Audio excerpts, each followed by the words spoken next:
Hello. हाँ यार, ये तो क्या ही हो गया है। मैं बनाऊंगी यार, वीडियो में बनाऊंगी। बात बढ़ेगी बढ़ जाने दो, मांग चढ़ेगी चढ़ जाने दो। हाँ गाना है, सॉरी बहक गई। हाँ भेंट तो बढ़ेगी, छोड़ते हैं फिर नहीं बनाते वीडियो। बात खत्म भी तो करनी है ना। जी ठीक है, हमारा लक्ष्य ये नहीं है कि हम हेट फैलाएं। हाँ जी ठीक है। अरे आप वापस कॉल कर रहे हैं। नहीं बना रही मैं वीडियो, मेकअप तो मैंने बस ऐसे ही किया है। कोई वीडियो नहीं बनाऊंगी, आप फिक्र मत करें जी।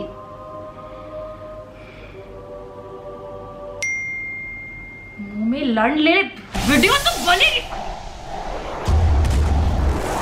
नमस्कार दोस्तों, मेरा नाम है कुशा कपिला और हाँ मैं वही लड़की हूँ जिसके बारे में अभी एल्विश और लक्ष्य ने बहुत ही उम्दा वीडियोस बनाई हैं। राखी सावंत को करीना कपूर नहीं बोला जा सकता। कपिला को लगता है कि एक्सेंट बदलकर सेक्सुअल ओरिएंटेड जोक्स मार दो, बस हो गई कॉमेडी। तो मैं आपको बस ये बोलना चाहूंगी कि इस वीडियो में जहां तक हो सके मैं अंडर एक्टिंग करूंगी, ओवर एक्टिंग नहीं। तो जिस तरह आप ओवर एक्टिंग के 50 रुपए काटते हैं, आप अंडर एक्टिंग के 50 रुपए मुझे दे दें। मैं इस पूरी वीडियो में हिंदी में बात करूंगी क्योंकि कुछ लोगों का आरोप है कि मैं अंग्रेजी में बात करती हूँ, मैं एक्सेंट में बात करती हूँ या फिर मैं पश्चिमी सभ्यता की नकल करती हूँ। इन तीनों चीज़ों के लिए मैं तहे दिल से माफ़ी नहीं मांगना चाहूँगी क्योंकि ये सब मैं अपने कैरेक्टर के लिए करती हूँ, जो मैं अलग अलग तरह के किरदार निभाती हूँ। सबसे ज़रूरी बात, इसका मतलब ये नहीं कि मैं हिंदी में बात नहीं कर सकती, कि मैं देसी नहीं हूँ लक्ष्य लुकिंग एट यू, या फिर मैं हिंदी में संभाषण करने की क्षमता नहीं रखती। और सबसे ज्यादा जरूरी, इसका मतलब ये नहीं कि मैंने अपनी पाठशाला में 3 साल लगातार हिंदी में टॉप नहीं किया था। ये लास्ट वाला शो ऑफ था, पर अब कहने सुनने को रह ही क्या गया है, तो कुछ भी बोल दो। ऐसी लड़की के मुंह पे कोई एक चप्पल भिगो के मार दे तो मजा ही आ जाए। अरे पर मैंने तो अभी रोस्ट शुरू भी नहीं किया लक्ष्य। तो ये वीडियो क्या है? ये वीडियो मेरा रिस्पॉन्स है, फुल एंड फाइनल शायद नहीं, क्योंकि शायद इस वीडियो के बाद कुछ और जवाब आएंगे जिसका जवाब मैं देना चाहूंगी। क्योंकि क्या है ना कि अब गीता और बबीता अखाड़े में उतर आई हैं, हमारी छोरियां छोरों से कम है के। This one was for you Elvish, I think अब हम दोस्त हैं। क्यों? क्योंकि भाई इनके पास है वुमेन कार्ड। आपने सुना होगा फुटबॉल में रेड कार्ड होता है ना, जिससे ऐसे दिखाता है रेफरी और प्लेयर बाहर हो जाता है। जो इनका कार्ड है वुमेन कार्ड, वो इससे बहुत ज्यादा ऊपर है, उससे जाता है आदमी सीधा जेल। मैं आपको पहले से ही सतर्क कर दूं कि इस वीडियो में मैं कोई भी वुमेन कार्ड नहीं यूज करने वाली हूँ, पर मैं जरूर यूज करूंगी लॉजिक का कार्ड। तर्क समझते हैं आप? लॉजिक का कार्ड यूज किया जाएगा जिससे किसी भी आरोप प्रतिरोप का जवाब दिया जा सकता है। बहुत ज्यादा हिंदी हो गई भाई ये। तो मैं ये वीडियो क्यों बना रही हूँ, मैं उसका संदर्भ देना चाहूंगी। संदर्भ माने कॉन्टेक्स्ट। संदर्भ ये है कि कुछ दिनों पहले लक्ष्य ने कुछ वीडियो बनाई थी विमेन क्रिएटर्स के अगेंस्ट, जहां पर उन्होंने मुझे भी फीचर किया था, जहां पर उन्होंने ये कहा था कि फीमेल क्रिएटर्स का कंटेंट या फिर कुछ फीमेल क्रिएटर्स का कंटेंट टट्टी क्रिंज, अनफनी, सेक्स का इस्तेमाल करती हैं कंटेंट चलाने के लिए। और क्या पर्यायवाची यूज किया था? आप बोल नहीं सकते, शर्म आती है। हाँ, तो उन्होंने ये सब कहा था। और उसके कुछ दिनों बाद एल्विश ने एक वीडियो बनाई जहां पर वो सूडो फेमिनिज्म का भांडा फोड़ने की कोशिश कर रहे थे। उनकी ये कोशिश सराहनीय है, पर मैं इसकी प्रशंसा भी करना चाहूंगी और इस पर टिप्पणी भी देना चाहूंगी। एल्विश, अगर आप ये वीडियो देख रहे हैं, और आई होप कि आप ये वीडियो देख रहे हैं, तो मैं आपको ये कहना चाहूंगी कि आप मेरी इन विचारधाराओं को उतना ही लाइटली लीजिए जितना लाइटली आपके फॉलोअर्स मुझे मेरे कमेंट्स में करीना लाइट बोलकर जा रहे हैं। वो ओ वाला लगा दो, ओ। तो इस वीडियो में मैं लक्ष्य की तो वीडियोस नहीं लगा पाऊंगी क्योंकि उन्होंने YouTube से अपनी वीडियो हटाई नहीं है, सॉरी हटाई नहीं है, प्राइवेट करी है। वो कभी भी उसको अनप्राइवेट कर सकते हैं, तो जब वो अनप्राइवेट करेंगे तो मैं विस्तार में उसके बारे में बात करूंगी। पर मैं एल्विश की वीडियो के बारे में बात करूंगी जहां पर उन्होंने फेमिनिज्म पर कुछ कठोर पॉइंट्स उठाए हैं, कुछ इंटरेस्टिंग पॉइंट्स हैं, कुछ शायद थोड़े डिबेटेबल है। डिबेटेबल का हिंदी में फटाफट गूगल करके आपको बताती हूँ।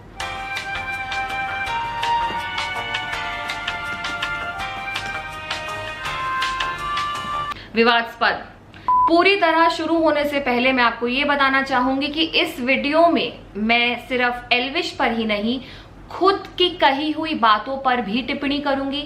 अगर मेरे मुंह से कोई भी ऐसा शब्द निकला है जिससे किसी को भी ठेस पहुंची है, गलतफहमी पैदा हुई है, तो मैं उसके बारे में भी बात करूंगी। तो याद रखें कि यहाँ भी 100 किलो का हाथी है और यहाँ भी 100 किलो का हाथी है। ये एक लेवल प्लेइंग फील्ड है, मतलब सब कुछ एकदम बराबर। ये वो लड़कियां होती हैं जो मानती हैं कि लड़कियां लड़कों से बहुत ऊपर हैं, लड़कियों को दारू पीनी चाहिए, सिगरेट पीनी चाहिए और सारी ऐसी चीज करनी चाहिए जो हमारे कल्चर के बिल्कुल ऑपोजिट है। एल्विश अपनी वीडियो की काफी शुरुआत में कहते हैं कि सूडो फेमिनिज्म का इस्तेमाल औरतें इसलिए करती हैं ताकि वो खुले में दारू और सुट्टा पी सकें। ये बात मुझे खास समझ नहीं आई। देखिए, अगर मैं आपको फेमिनिज्म के दृष्टिकोण से ये बात समझाऊं तो अगर मर्दों को दारू और सुट्टा पीने की आजादी है तो औरतों को भी दारू सुट्टा पीने की आजादी होनी चाहिए। अगर मर्दों के लिए दारू और सुट्टा पीना हानिकारक है तो औरतों के लिए भी दारू सुट्टा पीना हानिकारक है। अगर मर्दों की मर्जी है कि वो दारू सुट्टा फिर भी पिएंगे तो औरतों की भी मर्जी है कि वो दारू सुट्टा फिर भी पिएंगे। अब मैं आपको यही बात एक माँ के दृष्टिकोण से समझाती हूँ। अगर आपकी माँ को पता लगा कि आप दारू और सुट्टा पीते हैं तो चाहे आप पुरुष हो या महिला, लाफे आपको इक्वल ही पड़ेंगे। यहाँ पर फुल इक्वालिटी है। नहीं मम्मी, मैं नहीं पीती हूँ यार। यहाँ पर मैं एक क्षण लेना चाहूंगी और उस वीडियो के बारे में बात करना चाहूंगी जिसको एल्विश ने रोस्ट किया है, जिसमें मैंने कुछ अपने अनुभवों के बारे में बात की है। Why am I a Diane, चुड़ैल, bitch, whore, slut if I wear red lipstick? उस वीडियो का टाइटल है questions we want to ask all Indian men. वो गलत है। अगर मेरे साथ कुछ अनुभव हुए हैं जो कि मेरे लिए अच्छे नहीं थे या जिनसे मुझको पीड़ा हुई है, उसका मतलब ये नहीं है कि पूरी मर्द जाति एक समान है। तो एल्विश का ये बोलना कि सारे मर्द एक जैसे नहीं हैं और ये सूडो फेमिनिज्म है, इस बात से मैं सहमत हूँ। वो वीडियो हटा दी गई है, मैं अपनी गलती मानती हूँ, पर आई होप कि आगे जो मैं बोलने वाली हूँ एल्विश उससे भी सहमत हो। यहाँ पर मेरा कहना जरूरी होगा कि एल्विश ने अपनी तरफ से सरल भाषा में फेमिनिज्म, जिसको कि नारीवाद बोलते हैं, उस पर डेफिनेशन देने की कोशिश की है। उन्होंने कहा है कि फेमिनिज्म इक्वल राइट्स मूवमेंट है, जहां पर अगर मर्द को कुछ मौके मिल रहे हैं तो औरतों को भी वही मौके मिलने चाहिए, जहां पर औरतों और मर्द का ओहदा एक जैसा, एक समान होना चाहिए।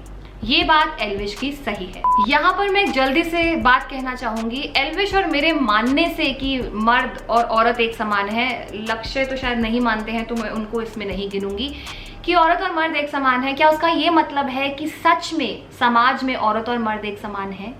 लक्ष्य और एल्विश के वीडियोस देखने वाली औरतों से मैं पूछना चाहूंगी, क्या मर्द और औरत सच में एक समान है? क्या आप अपने आसपास भेदभाव नहीं देखते हैं? क्या आप उन परिवारों को नहीं जानते हैं जहां पर लड़का और लड़की में फर्क किया जाता है? जब तक आप वो सवाल के बारे में सोचते हैं, क्योंकि वो सवाल जरूरी है, उसके बारे में विस्तार में बात करना जरूरी है, उसको नजरअंदाज नहीं किया जा सकता। मैं आपको ये बताना चाहूंगी कि अगर आपके साथ भेदभाव नहीं होता है तो उसका कारण ये है कि आपसे पहले बहुत औरतें हैं जो आपके अधिकारों के लिए लड़ी हैं, तो उनके काम को बिल्कुल भी नजरअंदाज करा नहीं जा सकता। एट द सेम टाइम मैं आपको ये बताना चाहूंगी कि सेक्सिज्म सिर्फ औरतों को अफेक्ट नहीं करता, मर्दों को भी अफेक्ट करता है। क्योंकि मर्द इस ओहदे पे है तो ये एक्सपेक्ट किया जाता है कि घर का सारा बोझ वही उठाएंगे।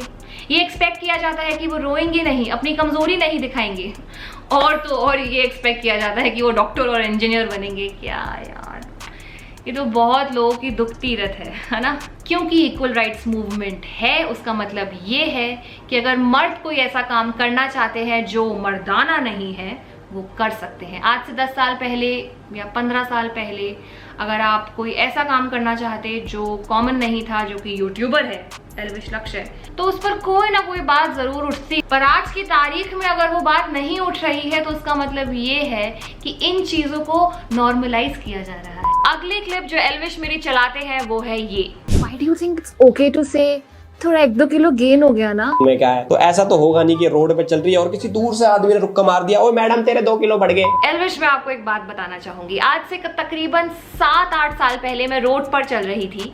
मैंने सूट पहना हुआ था, मैं मेट्रो की तरफ जा रही थी और चलते चलते चलते काफी अंधेरा हो गया था तो मेरी थोड़ी फटने लगी, क्योंकि रात में लड़कियों को डर लगता है।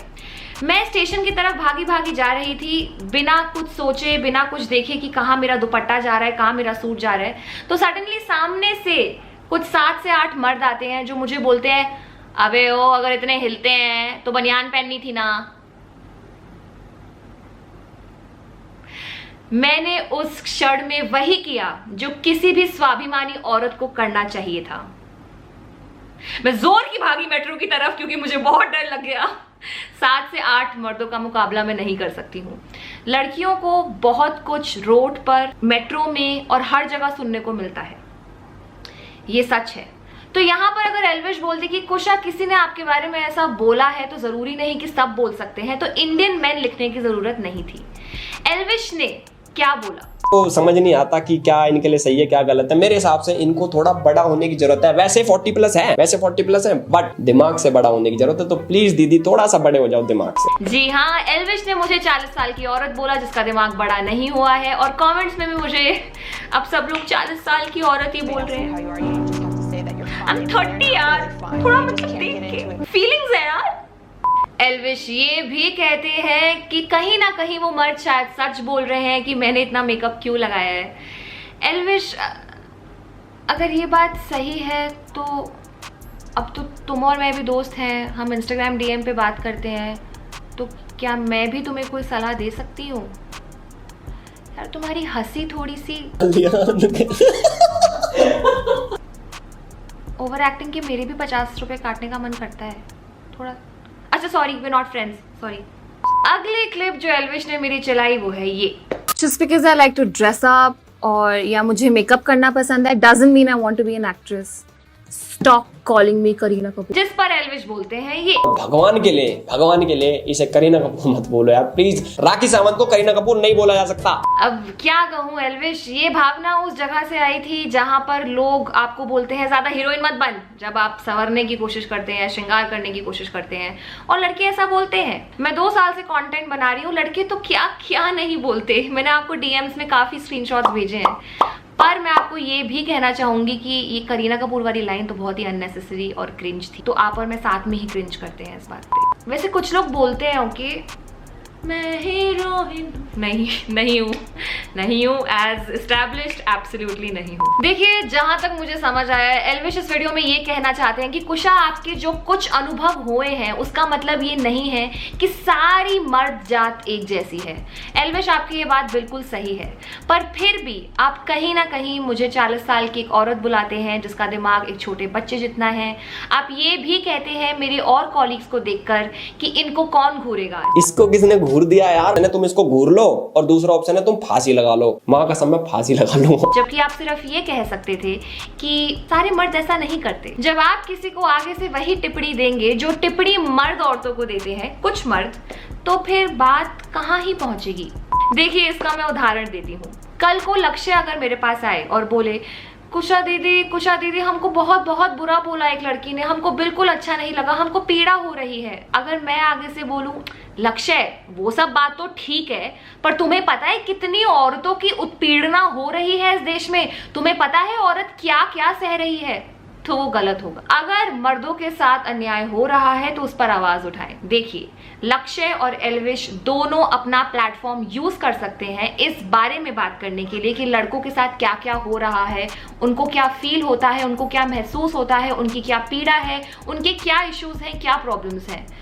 पर जहां तक एल्विश थोड़ी उस बात पर बात करने की कोशिश करते हैं, लक्ष्य तो सीधा क्लिप लगाओ यार। इन पापा की भिखारियों को इनके गिफ्ट इस दिन तक मिल चुके होते हैं, इनमें से आधियों को लग जाते हैं 10 और वो 3-4 थर्ड क्लास बहाने मार के हो जाती है गायब। देखिए जहां तक मेरी समझ है, एल्विश ने वीडियो इसलिए बनाई है ताकि मर्दों का सामान्यकरण ना हो। सामान्यकरण माने जनरलाइज। सारे मर्दों को जनरलाइज करना गलत है, मैं ये मानती हूँ। उस वीडियो का title questions to all Indian men नहीं होना चाहिए था, क्वेश्चंस टू सम मेन जो ऐसा करते हैं, क्योंकि हमारे अनुभव ऐसे रहे हैं जहां पर कुछ मर्दों ने हमें गलत बातें बोली हैं। उसका मतलब ये बिल्कुल नहीं है कि सारे मर्द एक समान हैं। मैं मानती हूँ एल्विश, ये बात मैं मानती हूँ। पर एल्विश, अगर सारे मर्दों को सामान्यकरण नहीं करना चाहिए तो लक्ष्य सारी औरतों को सामान्यकरण क्यों करता है? Why does लक्ष्य generalize all women? जैसे कि लड़कियों को सिर्फ बिकनी पहनते हुए और क्लेवे दिखाते हुए याद आती है इक्वलिटी, बाकी खर्चे के टाइम पे चुप जाती है इनकी मैया। हे परमात्मा, एल्विश ये कहता है कि मर्दों को जनरलाइज नहीं करना चाहिए, क्या वो सही है? हाँ पुत्री, सही है। पर परमात्मा, एल्विश का जो मित्र है लक्ष्य, वो सारी औरतों को जनरलाइज करता है, कहता है कि वो सबके सब पैसे की भुक्की है, क्या वो सही है? हाँ पुत्री, एकदम सही है। परमात्मा, अरे आपका तो सिर्फ यूजर नेम परमात्मा, आप तो लक्ष्य चौधरी के सब्सक्राइबर लग रहे हैं। मैं क्योंकि ये वीडियो बना रही हूँ, आपको मर्दों के साथ हो रहे अन्याय के बारे में जरूर बताना चाहूंगी। ये देखिए, ये है निखिल तनेजा का इंस्टाग्राम पोस्ट, जहां पर वो बात करते हैं कि कैसे उन्होंने 10,000 स्टूडेंट्स ऑल ओवर इंडिया से बात करी और पता लगाया कि सबसे बड़ा कारण जिससे मर्द प्रभावित होते हैं वो है अकेलापन। पता लगा कि ये जो सारे लड़के जो कॉलेज और स्कूल जाते हैं वो सिर्फ खुले में अपने दोस्त, अपने प्यार, अपने परिवार के बारे में बात करेंगे, वो भी जो सिर्फ पढ़ाई और परीक्षाओं तक सीमित हो। पर जब अकेले में उनसे बात की गई तो पता लगा कि वो प्रभावित होते हैं अकेलेपन से और यौन शोषण से, जो वो खुले में किसी को नहीं बता सकते। जब उन लड़कों से पूछा गया कि क्यों वो अपनी भावनाओं को किसी और को नहीं बताते हैं या फिर अपने दोस्तों को नहीं बताते हैं, तो पता लगा कि उनको डर है कि उनका मजाक उड़ाया जाएगा। अगर वो अपने माँ बाप से ये बात बोलेंगे तो वो बोलेंगे, अरे बेटा मर्द बनो, तुम लड़के हो। अगर वो अपने दोस्तों से बोलेंगे तो वो उनकी खिल्ली उड़ाएंगे और बोलेंगे, अबे लड़की की तरह क्यों सोचता है यार, छोड़ ना, इतना मत सोच। कहीं ना कहीं ये गुस्सा, ये अकेलापन, ये भावनाओं को ना प्रस्तुत करना उनके अंदर दबा रहता है और दबा रहकर जमा होता रहता है और गुस्से में बदल जाता है। और बहुत किस्सों में ऐसा होता है कि ये गुस्सा औरतों पर निकलता है, क्योंकि उन लड़कों ने समाज में औरत को हमेशा अपने से नीचे पाया है। और यही है फेमिनिज्म की लड़ाई। तो जब भी कोई औरत कहती है कि मेरे साथ दुर्व्यवहार हुआ है, उत्पीड़न हुआ है, मेरे साथ बुरा हुआ है, और किसी मर्द को ये बात बताती है और मर्द आगे से बोलता है, पर मर्दों के साथ भी तो कितना बुरा होता है, इसमें कौन सी बड़ी बात हो गई, अन्याय तो मर्द के साथ भी होता है, तो वो उस बात का सही जवाब नहीं है। हमें ये बात माननी पड़ेगी कि औरतों के साथ भी बुरी चीजें होती हैं, मर्दों के साथ भी बुरी चीजें होती हैं। आखिर में गाइज, मैं बस ये कहना चाहूंगी कि अगर एक औरत ने किसी एक मर्द के साथ कुछ बुरा किया है तो उसकी जिम्मेदारी पूरी औरत जात नहीं उठा सकती। वैसे ही अगर एक मर्द ने किसी एक औरत के साथ कुछ बुरा किया है तो उसकी जिम्मेदारी पूरी मर्द जात नहीं उठा सकती। यही बात एल्विश अपनी वीडियो में कहना चाहता था, पर उसने और भी बहुत कुछ कह दिया। यही बात मैं अपनी वीडियो में कहना चाहती हूँ। और लक्ष्य क्या कहना चाहता है ये साला किसी के बाप को पता ही नहीं है। क्या बोल रहा है? बॉडी शेमिंग, तेरे साले तेरे पास कोई कॉमेडी कंटेंट है ही नहीं। बॉडी शेमिंग को कॉमेडी बताता है, गाली देने को कॉमेडी बताता है। अरे इसको बंद करो यार। सो गाइज, ये थी मेरी वीडियो। आई होप मैंने आपके सारे प्रश्नों का उत्तर दे दिया हो। मैंने जो भी आपने मेरे पे आरोप लगाए थे, जो आपको लगा कि मैंने गलत बोला है, मैंने उसका जवाब दे दिया हो। ये मैं आपको बस कहना चाहूंगी कि आप मेरे चैनल को सब्सक्राइब कर लें। मैंने आज तक कभी भी अपनी किसी वीडियो में ये नहीं बोला है, बट अगर आपको ये वीडियो थोड़ी भी समझ आई हो, अगर आपको लगा हो कि मैंने कुछ कंस्ट्रक्टिव पॉइंट्स बोले हैं, तो प्लीज जाकर मेरी वीडियो को लाइक करें, उस पर कमेंट करें और प्लीज सब्सक्राइब करें, क्योंकि मैं ऐसी और बहुत सारी वीडियोस बनाने वाली हूँ। गीता बबीता खाड़े में उतर गई हैं, क्यों भाई लक्ष्य?